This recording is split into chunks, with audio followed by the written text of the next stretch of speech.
పహల్గామ్ ఉగ్రదాడికి సంబంధించి మృతులకు నివాళులు అర్పిస్తూ ఈ దాడిని ఖండిస్తూ త్యాగరాయ గాన సభలో చిక్కడపల్లిలోని త్యాగరాయ గాన సభలో ఆనందలహరి సాంస్కృతిక సంస్థ ఆధ్వర్యంలో సిటీలోని కళాకారులు ఈవెంట్స్లో పాల్గొన్నటువంటి మిమిక్రీ ఆర్టిస్టులు కానీ వీడియో జాకీలు కానీ వీళ్ళంతా కళాకారులంతా కలిసి ఉగ్రదాన్ని ఖండిస్తూ ఒక మీటింగ్ ఏర్పాటు చేశారు. మన ముందు ఉన్నారు ప్రముఖ మిమిక్రీ ఆర్టిస్ట్ బవిరి శివ మనతో ఉన్నారు.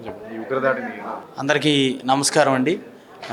ఒక మిమిక్రీ కళాకారుడిగా ఇలా నా ముందు మైక్ పెడితే ప్రతిసారి మిమిక్రీ చేసిన నేను ఈరోజు బాధాతప్త హృదయంతో ఈరోజు ఇలా మాట్లాడాల్సిన రోజు వస్తుంది అని చెప్పి నేను ఏ రోజు అనుకోలేదు.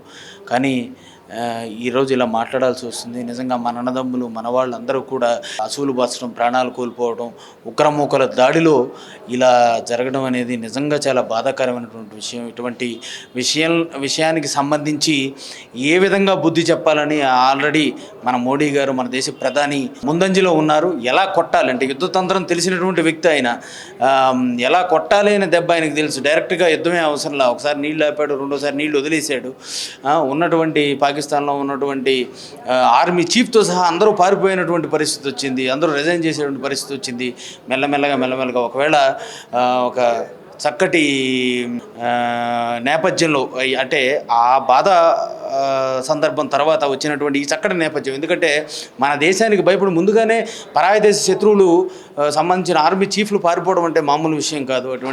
అటువంటి సన్నివేశం వచ్చినందుకు సంతోషంగా ఉంది. ఇదే క్రమంలో యుద్ధం అనివార్యమైతే మాత్రం ఖచ్చితంగా యుద్ధం చేసి పూర్తిగా పాకిస్తాన్ అనే దాన్ని ప్రపంచ పటంలోంచి తుడిచేయడానికి కూడా వెనకాడకూడదు అని చెప్పేసి మనస్ఫూర్తిగా మేము మా కళాకారులం అందరం కూడా కోరుకుంటున్నాము.